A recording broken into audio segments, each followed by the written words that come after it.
So first workshop of 2024. We're so excited that you guys are here. Thanks for joining us on this Wednesday. Hope you all had a nice holiday break if you celebrated the holidays or New Year's. So I'm going to start us off with a little introduction to Pandion. Rebecca Trujillo Vest and I are here with Pandion Music Foundation. And we started these workshops in 2022 and have been running them for a little over a year now.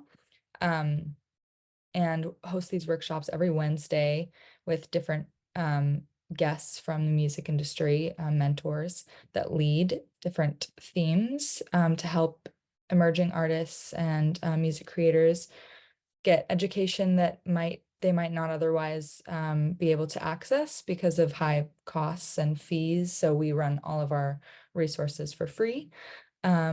So that's our main focus. And then we also have Pandion Unplugged now, which is a new program that we started recently.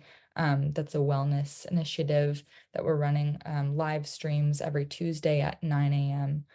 Pacific time on our Instagram and Facebook pages. So if you want to kind of build more of a wellness community in the music scene, that's there for you as well. And we also have different guests joining us each week for those. And yeah, we have a lot coming up this month, mostly sync related. It turned out just that way. We usually have kind of a broad scope of themes for our workshops, but yeah, this month kind of is mostly focused on sync licensing. And then also we've got one workshop in there that's about agency representation. So yeah, starting us off today, Josh Young is here with us again. We're so excited to have you back. Josh was here a little while ago now. I can't even remember what month that was. September, I think it was. Yeah. Yeah, so we're excited to have you back and talk more about sync licensing this time. And yeah, I'll give a little background on Josh. Josh is the CEO and founder of Atrium Music, if any of you are aware. And is a 3-time Emmy-nominated supervising television and film editor whose vision for a better media brand of music library birthed from Atrium Music. And Atrium Music is a publishing and music library that licenses and places music and television, film, and commercial productions. So the perfect person to talk to us about sync licensing. And if anyone is new here to sync licensing, it's an amazing thing to kind of become privy to as an emerging artist, since it's really an area that you can start to earn more of an income from your music, which is kind of hard to find these days as the music industry has changed so much. So it's very important to kind of, I think, learn more about this area of the industry as we are progressing in these changes from streaming. So yeah, so Josh, if you want to kind of give any more background on yourself for those who haven't met you before, that'd be great. And then we can start talking. Sure. That sounded pretty good though. Thank you. Yeah. Very good. So yeah, my background is music originally. I was a studio musician, studied in college, got out of college to be a studio player, toured, did the whole thing, and then realized like, hey, I kind of wanted something more. And so I got into film and television, and that path led me to becoming an editor. I've produced, I've done all sorts of stuff. And along the way, I had a music studio with my business partner, Darian. And we just found that there was this disconnect of artists needing to know more, or this fear about the music business of, for lack of a better words, getting screwed over. And so we just wanted to kind of educate a little bit and find opportunities, and Atrium's been growing ever since. So we're about 25,000 tracks in the library now. We have probably upwards of 900 artists worldwide. We're also an administrative company, so we administrate worldwide. So we're in over 200 countries right now, collecting royalties and performance royalties and things like that. So really, I just kind of want to talk to you guys a little bit about, we do a lot of the talking about music and things like that. And so I think the beginning of the year, not that I'm making resolutions, or I don't, some of us do, some of us don't, but it's a good time to maybe get organized, right? And we're going to hit this year hard. The industry over the last quarter, maybe even 2 quarters, have been really, really rough in a lot of different areas. I know as a video editor, I haven't worked doing projects. I know editors who haven't worked for 5-6 months. I knew guys who were in scripted, who they were out of work all summer, and then the unions, they finally negotiated, and then they got shipped out. And so like we're in this kind of weird area where we're trying to figure out like where's the content coming from, right? Because content's king right now. And I think over the last quarter, things have really, really slowed down, kind of like they did in 21 as well. And so we're really excited about this new year. I think this is a time where everybody's budgets are going to kind of get reapproved. There's going to be new material. I'm sure if anybody, as a streamer, Netflix, Hulu, you guys have been realizing there's really not a ton of new content. And as soon as something comes out, everybody's watching it, right? It's not there. But what they're going to need to do, in my opinion, is they're going to need to create new content because they're going to want the subscriptions. So what a great opportunity for us to kind of get our music out there in as many of these things as we possibly can. On a side note, Netflix released their views. I don't know if anybody saw that, which was something that was really proprietary for a long time. But man, the amount of people watching Netflix, things are going to be changing. I'll just say that, because the amount of people watching streaming services is just exploding over anybody who watches regular television. I mean, regular cable TV, you're lucky if you get 100, 200,000 views. Netflix, people are, up in the billions. So it's real for a 6-month period. So it's really quite exciting. And some of the shows that you guys probably watch, even the unscripted stuff, they're getting 60, 70, 80 million views in 6 months. So it's really kind of exciting to see where all this stuff is going. So today I just kind of want to cover the idea was how to maximize your music for opportunities. We're going to go over a bunch of stuff. I would love you guys to ask questions as we go if there's something you don't understand. And what I'm going to talk about is I'll start with organization. We're going to talk about retitling a little bit. We're going to talk about content ID, administrative deals, publishing deals, micro licensing, and then exclusive, semi-exclusive stuff. I feel like these are all areas that people are maybe understand a little bit, but maybe we could have shed a little bit more light into some of these things. And then how do we take our music and we kind of focus it in these different areas? And then what are some potential areas that you guys could focus in? So throw in the chat as well if there's anything else that you guys have been kind of like wondering about, and maybe I can touch upon that. But as we get going, please also just ask the questions, and we'll try to get as much as we can. So anything before we start? Awesome. All right, well, let's dive in then. Okay, so with the biggest thing that we find, and right now Atrium has our submissions were closed we closed them for like the last quarter because we just want to kind of get organized and get stuff rocking again. We haven't opened them quite up yet. We will probably in the next week or two. But what the biggest thing that we find is the organization of music.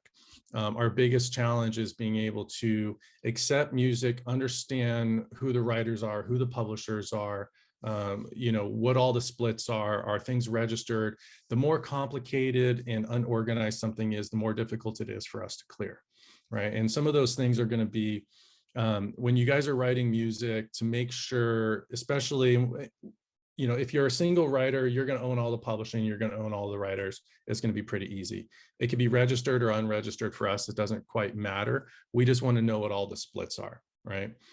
If you're co-writing with somebody, it's so important to understand that relationship between you guys. If you're co-writing with somebody who owns the publishing, there's going to be two sides to it, right? We want to know, is there paperwork between the two of you? Is there an agreement between the two of you? What does that look like? We're going to ask for that. So if there's a master owner, sometimes people give up master rights because they're going into a studio to record something. We want to know what that relationship's like. So all of this to be said, it's so important to make sure that everybody understands going into a writing session. It's just like, take care of business first, then you guys can deal with the writing and the creative stuff after that. So it's like, hey, we're going to write a song. Who's going to own it? 50-50? We good? Yeah, cool. Let's move on, right? I knew writers who were like, they would write a song, produce the whole thing, and then they would send it to a buddy and be like, hey, can you do piano on this? And I was like, okay, what are the splits? He goes, oh, 50-50. It's like, well, but you wrote most of it. He goes, it all works out in the end.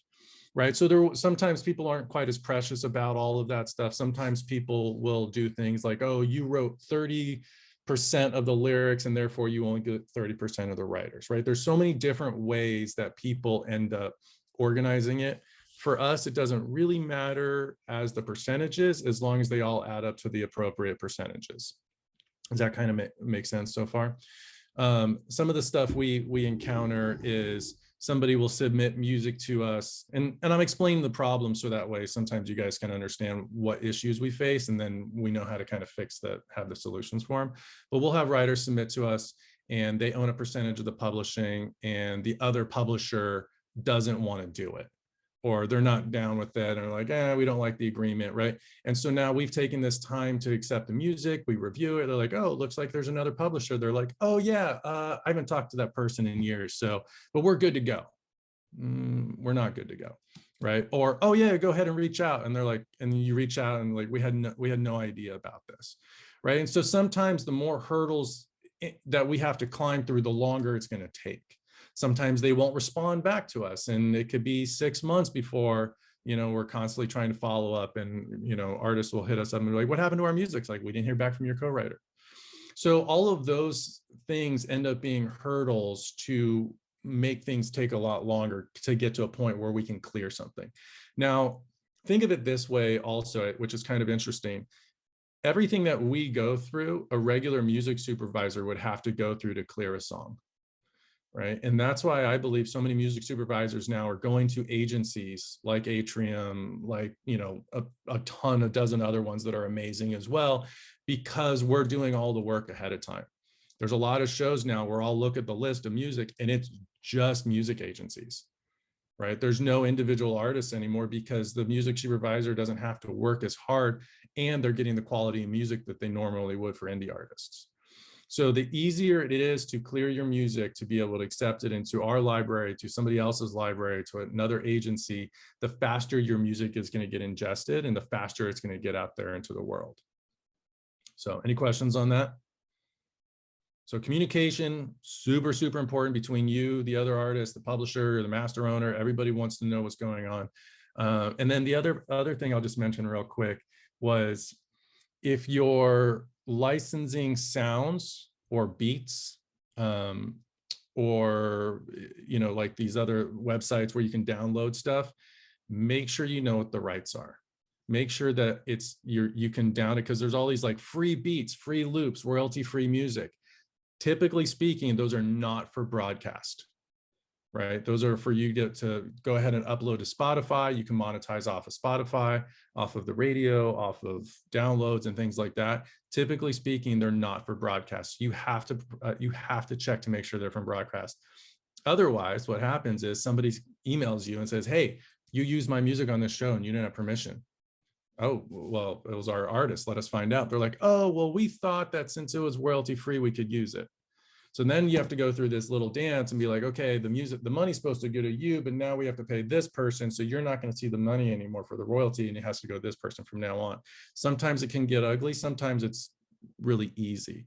But those are, again, things that we have to look at and say, we have to make sure that the music that you guys are using, be it a sample, be it a royalty-free sound or a loop or whatever it is, 100% clearable for broadcast usage, especially if we're going to be in the sync world. So Spotify doesn't necessarily count as public broadcasting in the sense that it's not in the media world, so to speak. So that falls under a different classification.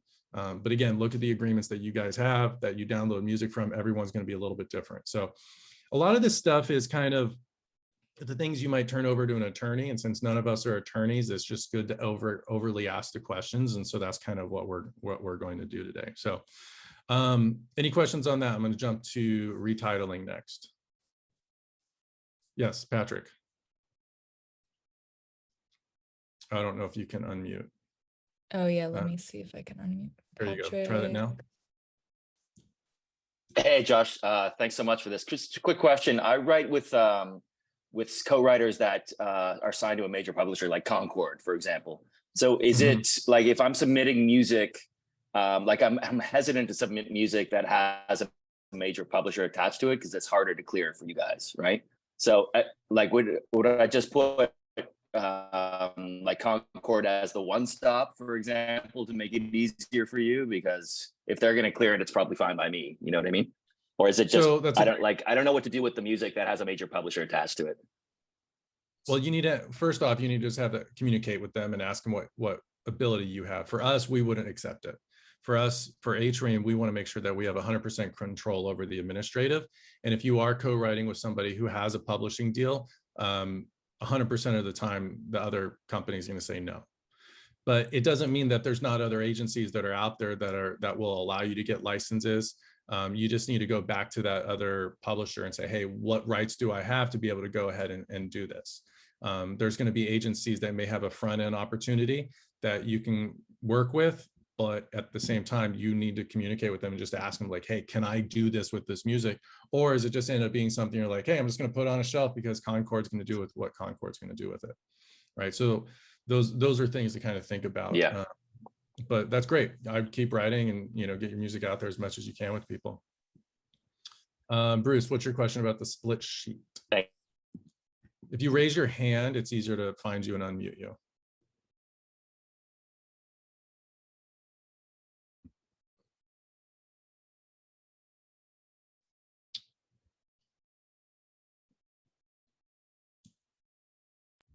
Let's move on and Not then sure. we'll Okay. back to him. So one of the things that I'm a pretty big advocate against is retitling. Is there anybody who does not know what retitling is? Everybody does? Awesome. All right. Well, except for the people I can't see. But yeah, so retitling is really big. And I also want to reiterate that retitling is also re-registering, relabeling, anything, right? It's basically creating another registration in the PRO database. However you want to call it, because sometimes people will submit to us, they're like, oh, we're not retitling, we're just re-registering it. And it's like, well, you're creating a duplicate registration. So I just want to be super, super clear on that. It's just not a good thing, especially now that it's gotten so much busier in the sync world with our music. And it's just a general practice. Don't do it. We don't accept it. We even have it in our agreements now that we don't allow retitle music, and you're not allowed to retitle, because now we put the onus back on the artist. Because if something does happen, it's their fault. It's going to be the artist's responsibility, because we're signing agreements also with music supervisors and studios that say we don't have any retitle music on our library. And so if that comes up, then it's going to be on the artist's responsibility and not ours. There's so many times where we are still finding registrations because we do our due diligence, and we try to be extremely meticulous about that. And if people are still trying to get by me like, oh, we're retitling. And so I just, no go for me. So if there's any questions about retitling, I'm happy to jump in and discuss it some more. But that's another big one that I think is just super important that we don't do. Great. I think I was able to unmute Bruce. Bruce, okay. Yes, Go ahead, Bruce. Can you hear me? Yes, can you hear me Yeah. okay? Cool. All right, my question before you moved on from the signatures and split sheets and things, I have a writing partner who died suddenly last year at the end of the year, and our catalog, he's not able any longer to sign a split sheet, saying it's okay to pitch to a film sync opportunity. Is that an impediment, or does that take it completely out of the game, or is there a methodology that I could pursue to work around that issue? Yeah, from what I understand, I'm not an attorney.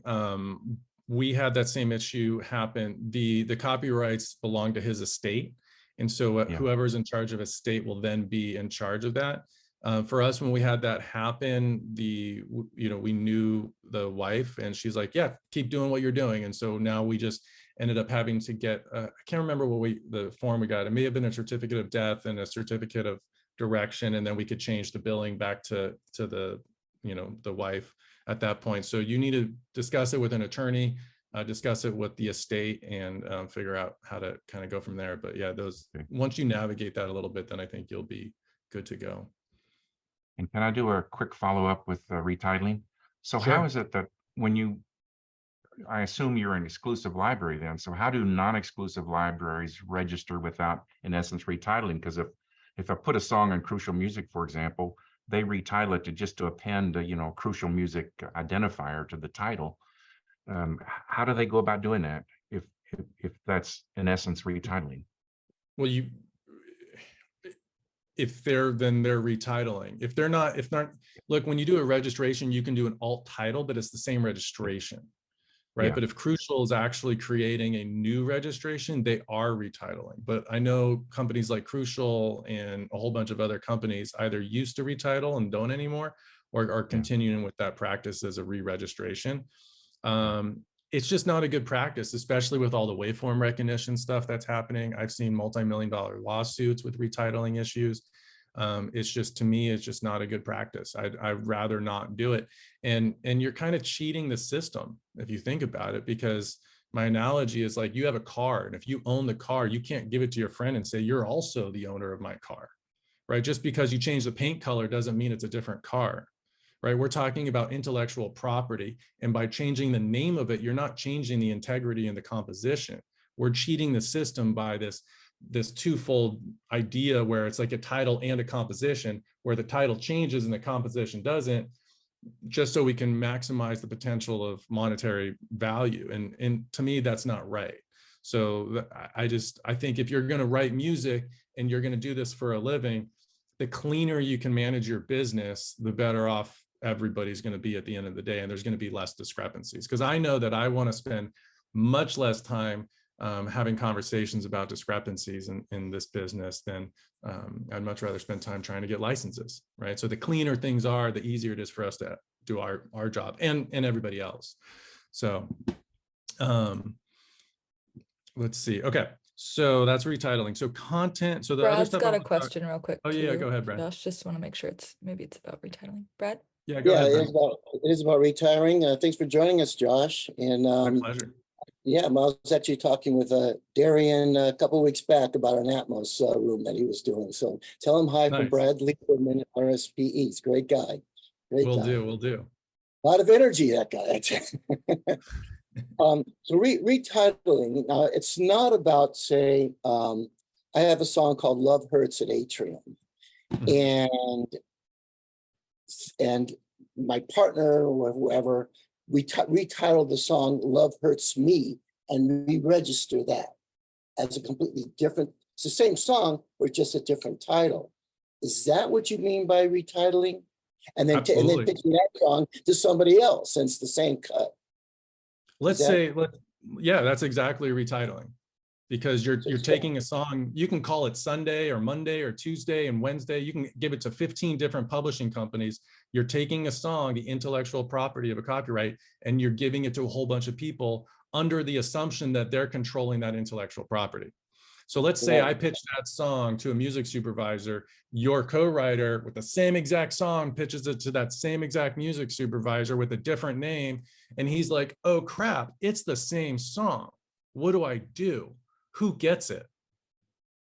Right? And then it's in a waveform recognition software now, because we can track waveform all over the world now with all these things. And let's say we pitched it to the music supervisor, but your buddy also did. And we're like, hey, our song just came up in the show, but we didn't get the license. Copyright infringement. I'm going to go after them and be like, hey, you guys used our song without permission. We need to go ahead and do a license. They're like, no, we did a license. They're like, there's no way you could have done a license. We have the right to that. So now there's a dispute. Now we get our attorneys involved. Now we go after, like, hey, we have in our agreement, you're not allowed to retitle. That we have an agreement with the music supervisor, we're not allowed to retitle. Now that music supervisor doesn't want to work with us anymore, and the music supervisor doesn't want to work with the other agency anymore, because we're all retitling music, all sending the same stuff to everybody. So right? Are people still doing that then? Absolutely, 100%. Yeah, I've had that situation as an editor, where I'm like, that's the same song in 3 different libraries. Right. I don't want to use it. And I literally won't. I'm like, I don't even want to get involved in that.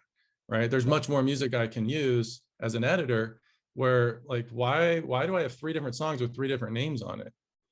Gotcha. Now that's different what the previous person who asked the question with Josh Young at Atrium retitling the song for his database or whatever. That's different. Is that what he was talking about? And it creates a new registration. If you have one song called Sunday, there should be one registration in the PRO database, regardless of what it is. You can't take that one, you can, and what people are doing, they're taking that one song and they're calling it Monday, creating a new registration. So now there's 2 registrations with the same song, musically, the same music composition, if I'm going to be specific, right? Okay. You can't change the name in retitling of a musical composition and creating a duplicate registration.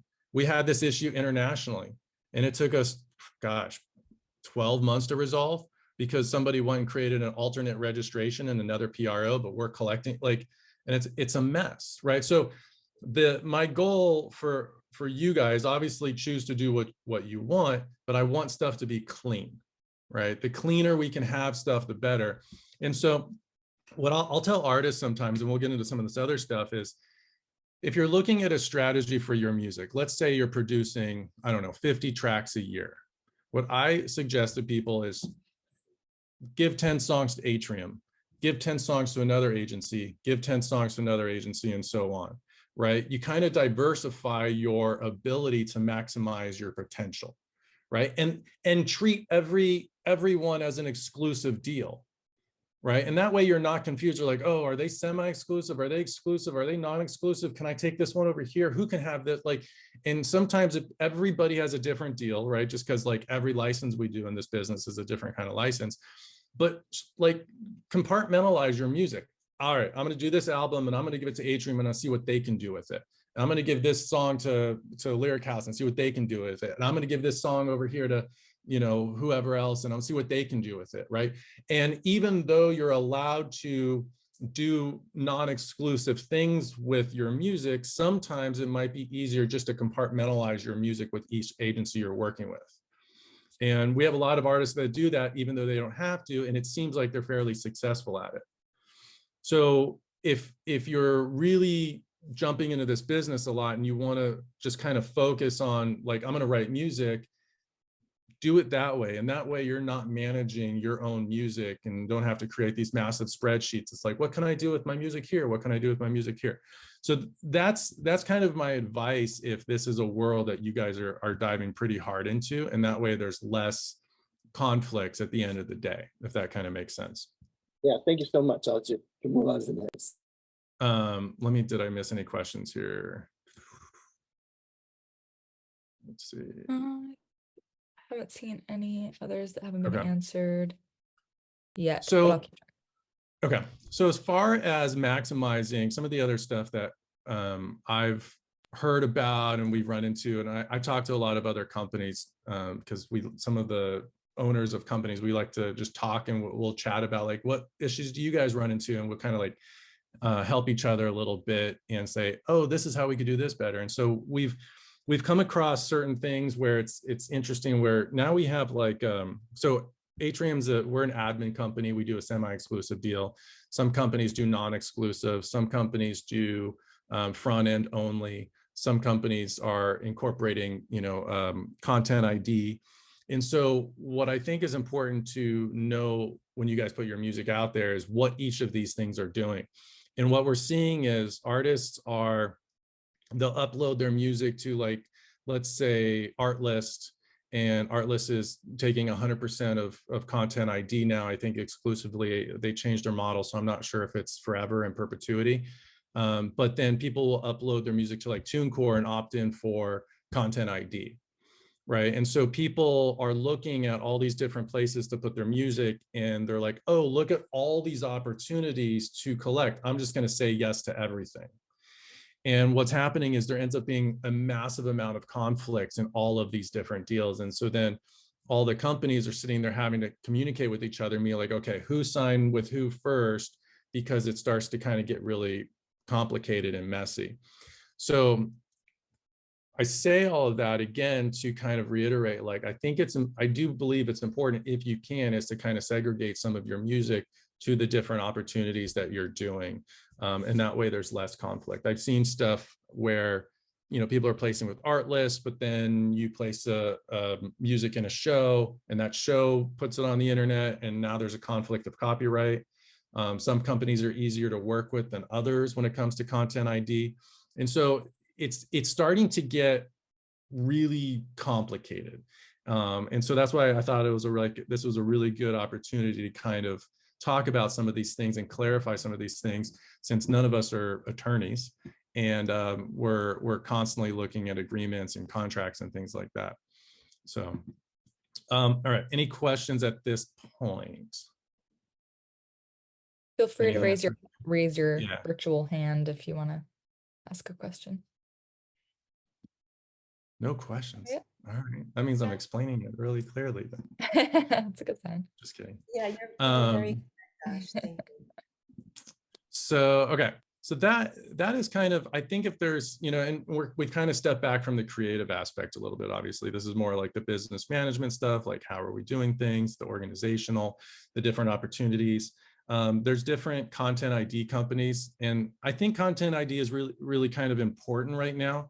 A lot of people are doing it, but again, does anybody not know what content ID is? No? Okay. So there's a bunch of different companies. Obviously, Artlist, if you guys are putting music in Artlist, that's a really good, you know, they're doing a massive amount of stuff. It definitely is a penny game, you know, which is kind of the business we're in a little bit anyways. If you're looking from the royalty perspective, it's like how many pennies can we collect from as many different places as possible. Triple Scoop is another one that does a lot of content ID and micro licensing. And so those are all different things to kind of consider as you guys get into, you know, what you want to do with your music, how you want to value your music. Some artists will opt in for content ID and micro licensing, but for different albums, they may not, because they want to kind of maintain some of the value, or they want to be able to control what they want to do as an artist. Sometimes people will, as an artist, they'll write a whole album for maybe a particular show, but then they use an alternate name. And in that case, they're going to throw it on Spotify, and then they're going to do the content ID and micro licensing and stuff like that. So I think they're, you know, as you guys move forward in the coming year and you're writing music, these are all just kind of things to kind of think about, and kind of go from there. Refresher on content. Yeah, content ID is basically like all the Facebook, YouTube, monetization stuff. It's gotten really big, and now there's some monetization on it. It's really wild that almost all of the music that you can find on Spotify, you can find on Instagram now. You can use any of the music. You can use it on TikTok. It's kind of part of that blanket license that they're using. So there's some, you know, and all of that will generate some royalties if you're opting into the content ID. Typically what will happen is, like, let's say there's a company out there that you upload your music to. People can download your music for like wedding videos, photography videos, and then it goes onto YouTube, and then it becomes monetized under that video as well. So whoever originally holds that, let's say like an Artlist, they're going to collect the content ID and the royalty off of that. One question I have for you, Josh, maybe it'll help Yeah. everyone. How does Atrium feel about content ID when you are registering it? Is there any problem with that with Atrium, and does it have any conflict? We offer content ID, but it's really not a big part of what we're doing. And so in our contract, we just say, do you want to opt in or not? It's more or less an opportunity for, I would rather collect it than not, but I'm not concerned about, if you have another company that's being way more proactive about it, by all means, you know, do that. We're really focusing more on the performance royalty aspect of stuff.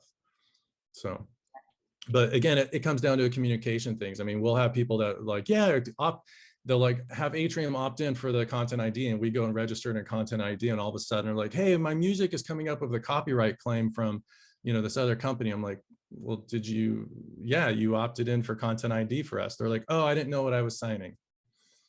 Right.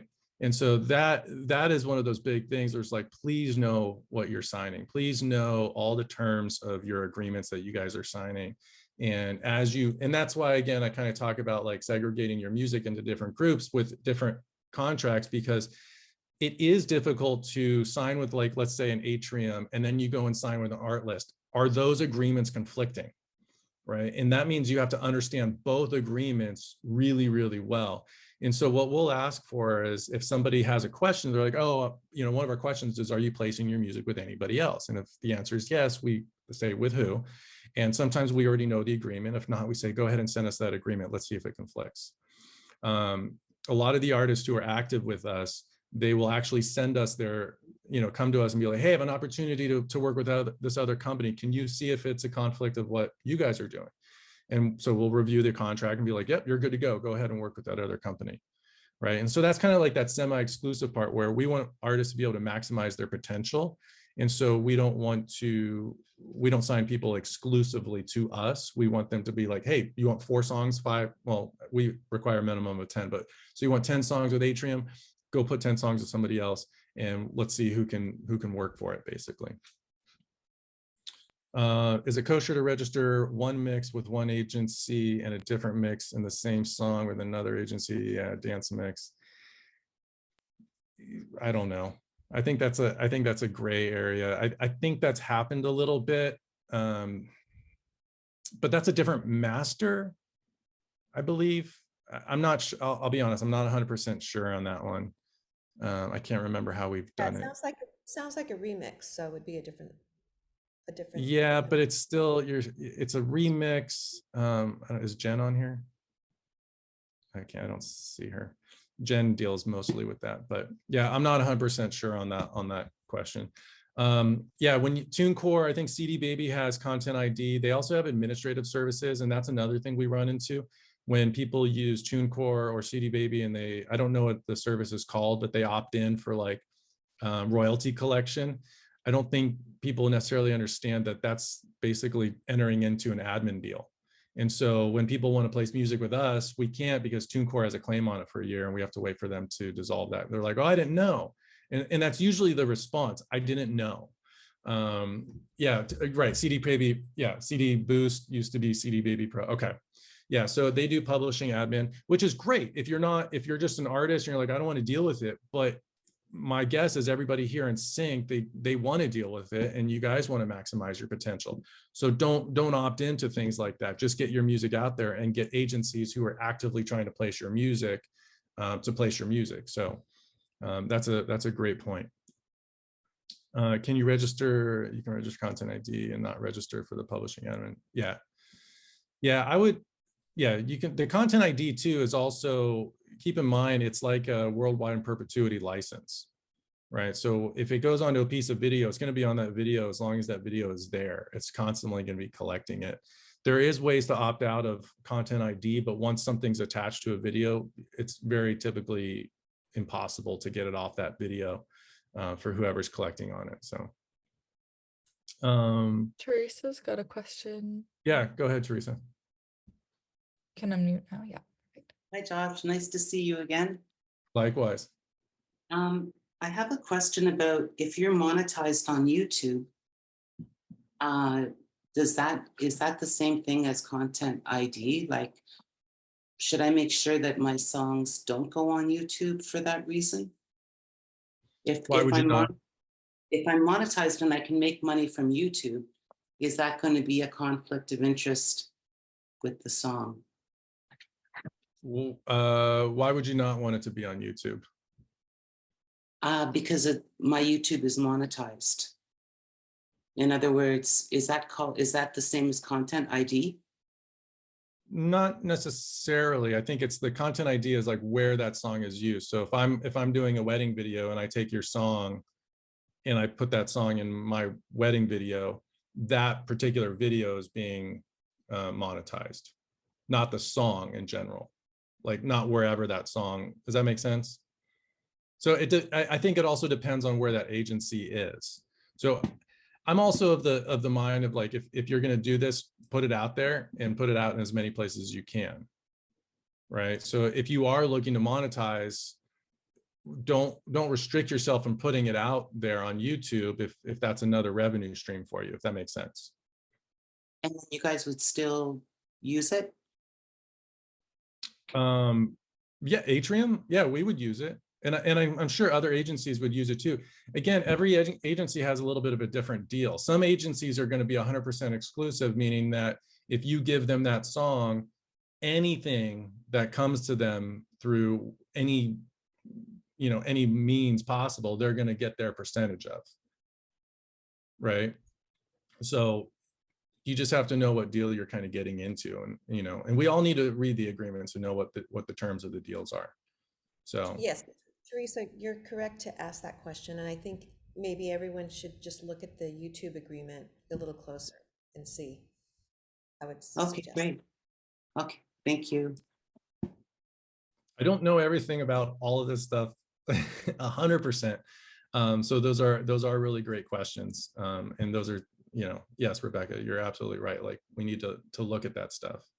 So, but, and I also, there's been instances where I kind of talked about doing an alter ego with a name. We did one show and the artist didn't want to put music out there as his artist name. So he created another band name. And he's had almost 1 million listens through Shazam on Spotify just because of that. Right. And so a lot of times, and I was like, no, we should release it. And I remember having an argument with him. I'm like, no, we need to release it. He's like, oh, it's not my stuff. I'm like, then come up with a different name. Let me release it for you.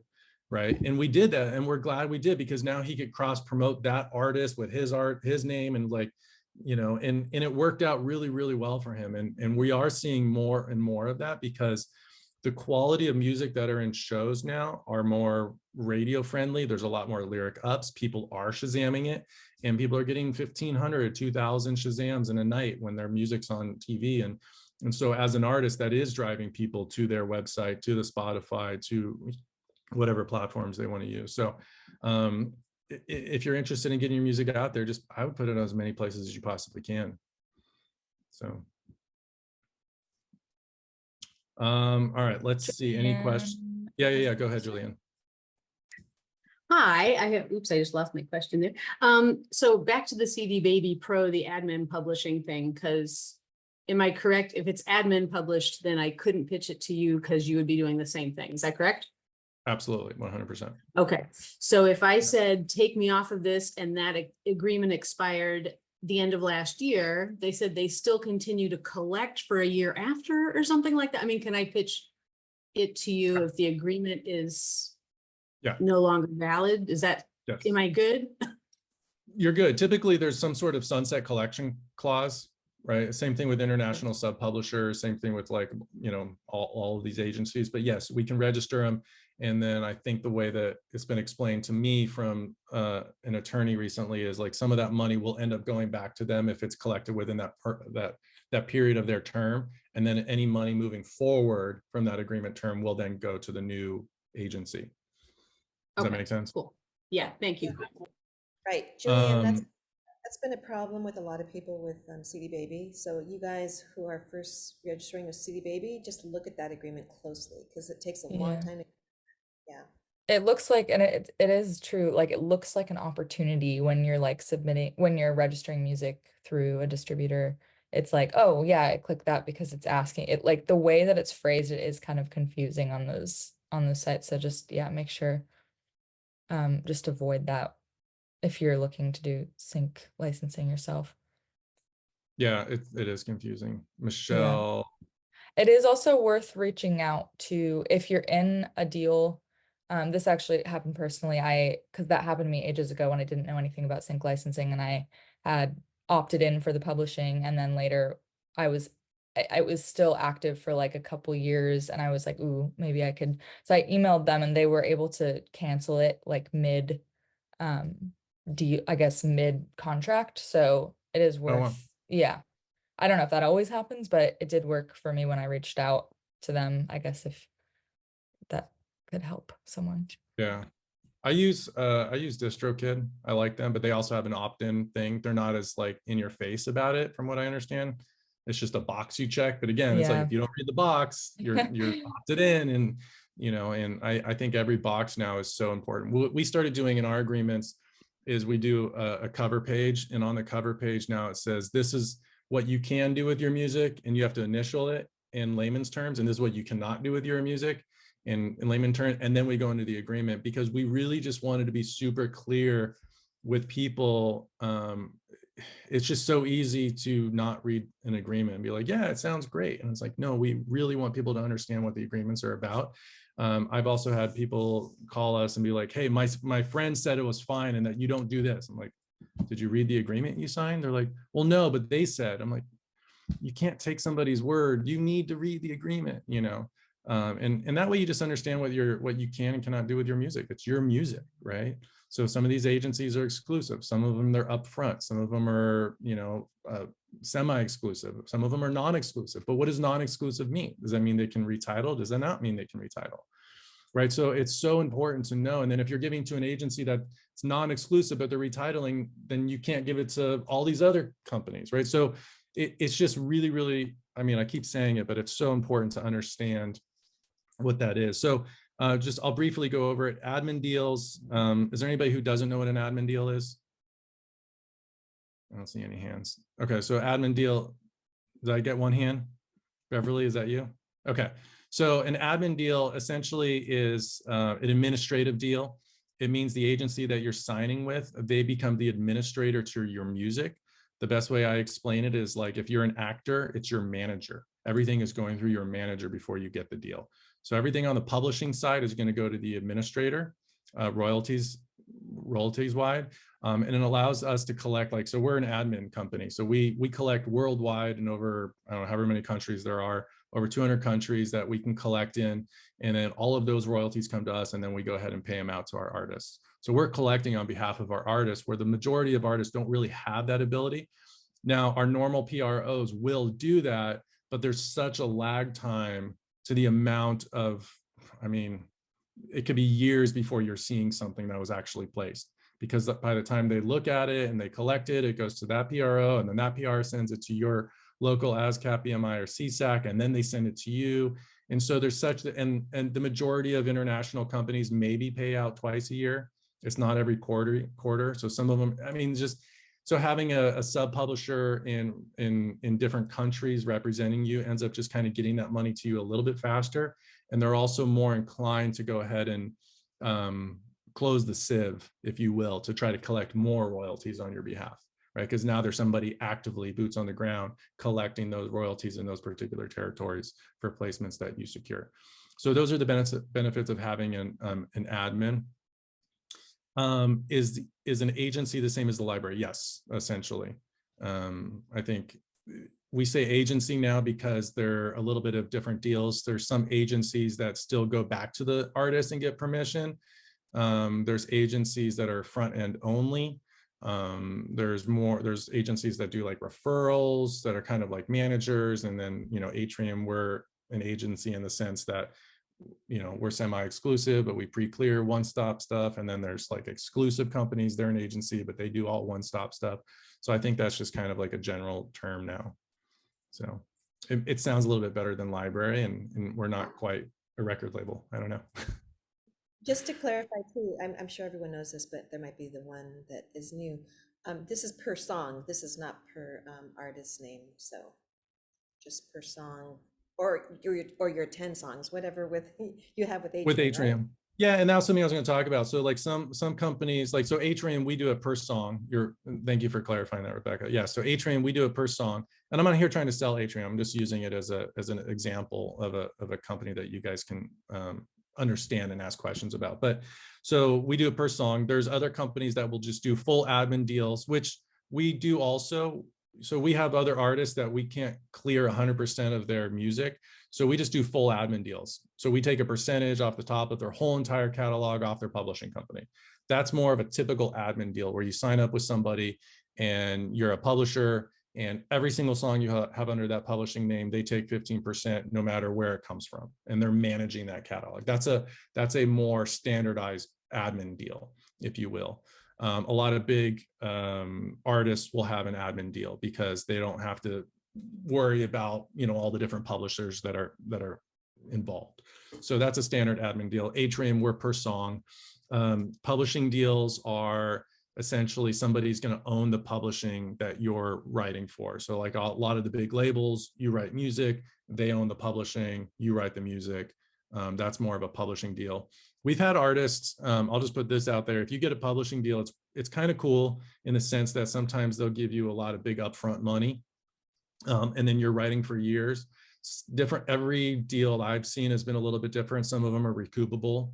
So, they'll give you, I don't know, $100,000, and then you're writing for a year. The goal is for your music to get placed or used or picked up or re-recorded by an artist, so that way they can recoup that $100,000. I've seen situations where that upfront fee was so large that the writer wasn't able to recoup that fee, and he was in this pub deal for like 5 years, not making any money because that $100,000 ran out. He couldn't survive anymore. He wasn't getting more money, but the recoup hadn't peaked out to, you know, his upfront costs anymore. And so he's like, oh, I wish I hadn't done that. And so he would have to do all these work for hire things outside of that. And so those are kind of things to kind of consider. We had an artist who left us and to do an admin deal, and we actually kept the back catalog. And the back catalog actually did really well for him. And then he no longer is with that pub deal. But you can ask different things like, hey, yeah, we'll do a pub deal, but I want to leave all of my back catalog with X, Y, and Z, or I don't want to include my back catalog. I just want to include my new stuff, right? Because for whatever reason, so you can always negotiate those things because they're going to own it. And sometimes you can, you can say, hey, if it doesn't get used in 5 years, I want the rights to revert back to me. You know, there's all these different negotiating things that you guys have the ability to do if you end up getting a pub deal. We talked about micro licensing a little bit, semi-exclusive versus non-exclusive. So, you know, Atrium, we say semi-exclusive because we are an admin company. The songs that we accept are exclusive because you can only have one administrator. So we say semi-exclusive, and then we also say semi-exclusive because you are not allowed to retitle, and we don't allow retitling. But we allow artists to go out there and kind of thrive on their own. They can put their music on Spotify, monetize on Spotify, and we don't participate in that part of it. And so it gives artists a little bit more freedom. It's a bigger headache on our part, but we just feel like that's a good way to go. And then the exclusive agreements are, if you sign with an agency and they're exclusive, you can't do anything with it. Everything has to go through them. So. Any questions? Oh, Michelle had a question earlier. There's this thing going around now, and I've seen it a little bit where when you submit music to agencies, you have to pay in order to submit to them. No, Atrium, we don't do that. We've never done that. We never will do that. I don't know. That's just silly. So yeah, I don't think that's something to be done. So is Skylit Publishing and Centric Music Ltd. I saw those names appear. So Skylit Publishing is our company. So when you register, you can't have Atrium Music registered as ASCAP. You can't have Atrium Music registered in BMI. You guys can't have the same name. So those are our publishing companies under Atrium. So we actually have a whole bunch of different publishing companies. Oh, can you clarify that with the PR? I mean, yeah, the PROs, Josh, a little bit. Yeah. So when you register with a PRO as a publishing company, typically they won't accept your company name as the publishing name. So, you know, I can't, you know, Atrium Music, I can't put Atrium Music Publishing. So one of them is, I think BMI is Skylit Publishing. And then we have Admin Junkie, we have Songs from the Atrium, you know, so we create different names for each PRO that represent Atrium, because they kind of all look at each other because they want to have, you know, distinguishing names when it comes to the royalty collection and cue sheets and things like that. So every PRO wants a different name. And I think we have like 6 different publishing names that are under the Atrium umbrella. So let's say Jordan, for instance, registers her whole album with, you know, with a BMI, and then she gives 10 of her songs to you, and you want them. So you take the place of the PRO, right? Or do they still get registered through the PRO? They still get registered through the PRO. It would, under the publishing side, would list her publishing company, and then under that it would say care of Atrium Music. Okay, got it. So yeah.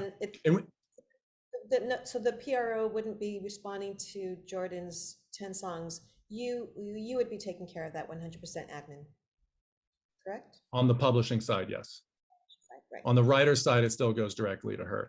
And we do that so there's transparency, right? Because otherwise, you know, that way her name is still in everything. We're not taking ownership, like Atrium doesn't take ownership over any music unless we're doing a work for hire.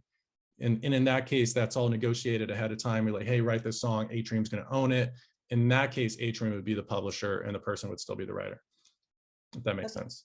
Yeah. That's very good. So under any admin deal, you're always going to see the publisher name. And that's why sometimes you'd be, well, a lot of the times you'll see the publishing name, it'll be like care of Cobalt, right? Cobalt is the administrator and they're handling it. And a lot of times they may handle the admin for all of the publishers that are associated with that song. So you just need to go to one administrator, get a license for it to be able to place it in TV show, film, or any place like that. Michelle has a question. Yeah. Hey there, Josh. Thank you so much for doing this. And actually, I'm so glad you don't ask people to pay to be involved in your library, but that wasn't my question. My question was what you just mentioned, work for hire. Do you do a 10-song work for hire and pay for those commissions? Or Not at if this time. someone, not at this time, that was my question. Thank you so much. Yeah, we'll do things, a lot. We've done a couple of those where it's been like more commercial based, but those are generally, when we do those, we'll try to create a kill fee because we don't want to waste people's time because it becomes so specific. It's like, we need a song. We did one for like Teenage Mutant Ninja Turtles. So it's like, all right, if I'm asking somebody to write a song for Teenage Mutant Ninja Turtles, it's not going to be used anywhere else. Like, it's so specific. And so since they wanted that, I was like, okay, well, this is the fee we're going to do. There's going to be a kill fee for it. So no matter what, the artist is going to get something for it, right? And that was kind of important.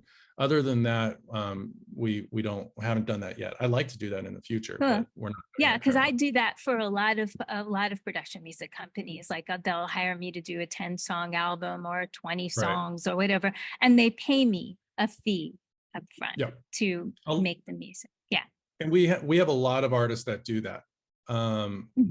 What happens though is the artist will text me and be like, hey, do you want this song? I like it too much and I don't want to give it to this other library that's going to own it.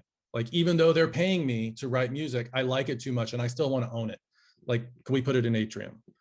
And so that's something that I've seen. Yes, I think if you can, any artist that can do that, I think that's amazing. That's another way to, monetize and subsidize, your income. And I think that's super, super important. I'm very supportive of that. I do feel sometimes though, artists may not be giving the A+ material to that agency. They may be getting the A or the, A- type of material. See, I don't agree, because when I get a commission to do that, I care so much because they're paying for it. And so because of that, sometimes I make sure the songs are the best that I could ever make. Or well, always I do. But yeah, because I care so much and I don't want them to be paying for music they don't love. So yeah, I would never do that. Like, thank you for doing that, because that makes my job as an editor a lot easier. You're welcome. Brad, you had a question. So let's talk about publishing, pub deals and whatnot. We're talking about the master sync recording. We're not talking about the actual song, the copyright, correct? So we're talking about the copyright, all of it. Okay. Yeah, all of the music has to be cleared all the time. But but if I write a song on the piano, let's say, and I register it with DC and copyright it, and I register it with ASCAP, the PRO, on both sides, publishing with my company and as a writer. Now I go in and record it, and I do it, and you love the song, you sign the master sync recording. Which is fine. You're going to make all the monies that come in from the master sync from what you do. But so let's say the big famous artist Rebecca from Pandion wants to record that same song.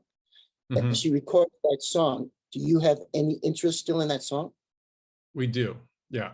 So this is because essentially, if we're signing the song, which is the underlying composition, the copyright, the legal aspect of that song, we are able, or any agency, they're the ones who are entitled, so to speak, to that copyright, right? So anything when it comes to the copyright has to have permission from the publisher. or the administrator at that point, right? This is where covers come in, you know, so you give it to Rebecca, she does a cover, it, there's a new master. Now, if I want to use that new master, I have to go to Rebecca and the publishing company. And this is where covers have become so popular. Like, I don't know, maybe was it like 10 years ago, people started doing covers on YouTube and all the labels started saying, whoa, that's copyright infringement. And then they're like, wait a minute, we can claim all of these because we own the publishing. And so now they got smart to it and they claim all of those songs and they're making all that money for all these covers because they still own the actual copyright. The master isn't copyrightable in that particular sense as far as the ownership of the thing goes. There's been so many times where, you know, I did a show called Courtship and we licensed a Justin Bieber track and it was one of his big ones, but we also licensed a string version of it. Now the master recording, I can't remember what it was. Let's say each side was 10,000. So the publishing, we paid 10,000. Justin Bieber's master, we paid 10,000. But this little string cover, we paid $500 for, right? Because we can. We already got permission for the publishing. So now we have two different masters because we had a string cover and the actual commercial version that the label created. And typically those, they want, you know, both sides to be the same. But this other string recording, I got cheaper. And that's why a lot of times people will be like, hey, do you have a cover of this? Because you can save, you know, 25, 30, 50% of a budget and still get a recognizable song. Thank you. Perfect. Splendid to you. Cool. I don't even know what time it is. Are we good on time? We're It's at, 12:04. we, We can take yeah, one more question. yeah. Okay. And then, There was maybe a good question to wrap up. Well, there was one up here that from before. Someone was asking, oh, where did it go? Oh, if you take music from artists that are in other countries registered with their country PRO. Oh yeah, we have artists all over the world. Yeah. Sometimes Great. it's a little more complicated, but yeah, absolutely. Again, as long as it's clean too, because, you know, retitling and all that stuff is applicable in other countries too. And then to go off that, can you remind everybody when you might be taking new submissions again for Atrium? For Atrium, I will try to have that up by the beginning of next week. So you guys can check back. If you're interested in submitting to Atrium, atriummusic.com/submit. But you know, again, I just really wanted to share this information for any and all agencies that you guys are considering through this year. And I really hope everybody writes amazing new music. And Jared has one question. Jared, great. Wrap us up, Jared. Hello. Thank you. Greetings. Yeah, just a question. Before we like submit, you know, some people are going to submit what they submit, but do you have a preference of what you receive though, and what you want to get from artists? Like a genre? Yes, correct. Not necessarily. For us, we just want the best material in whatever genre that you can produce. I think that that's actually a really good point. If you're submitting to somebody, oh, here's a big do not do. Do not blind CC people. Do not CC people. If people send out a bunch of music in an email that I see that is like a CC'd email, or there's like 1,500 other agencies on it, I don't even consider it. Right. And in the way to think about it is this: like, if you're going to go to Atrium, you're going to go to our website, you're going to see what we require for our submission, you know, and the way to think about it is you are creating your music for us to consider. You're asking me to take time to listen to your music. I'm asking you to take time to prepare your music for me to listen to. Like, it's a reciprocal relationship. We are both very our time's very important to each of us. But if I get music and it's a bunch of MP3s, which we don't like, and it's just like track 1, 2, 3, 4, 5, I mean, how do, you know, or there's no contact information, or you're not answering the questions all the way that we need to be able to do our job to the best of our ability. It's, you know, it's kind of a waste of our time, right? And then it becomes a waste of your time. So do a little bit of diligence to the companies that you're submitting to. How do they want it? What are the requirements? Make it look really clean. Make sure all the fonts are the same. Make sure that there's no, like, .new, .copied, copy, and like just take the time to be presentable when you present to somebody, because it's professional, right? It's the equivalent of being back in the day when you write your name on a Sharpie on a CD and hand it to somebody, right? Like we don't want to do that. So just take pride in your work, just as you do in your music, and you know, and I hope all of you guys get just such a great opportunities this year, because I do believe that it's going to be abundant. Thank you so much. Thank you everyone for coming, and Happy New Year. And any more questions for Josh, you know how to reach him, the Atrium Music. And are we doing AMA, Jordan? Not this week, but Right. yeah, if you have other questions, feel free to still drop them in the creators circle. Yes. Yep, just Anai just shared the link there. Happy to answer more questions and have more conversations over there. Yeah, thank you, Josh. You always have so much information, and it's so great, and information that's not shared that often, I think. So yeah, so very important stuff to talk about. Josh, Cool. you're wearing like 3 different hats, like your supervisor, your agency, and your editor. So this is very, Yeah. very valuable. Thank you. Well, it's my pleasure. Yeah, and if you guys have questions, you can also reach us on our Instagram too. Cool. So we check those too. Great. Yeah. Good to know. Great. Awesome. Thank you guys so much. Thanks. Bye. Have a good day.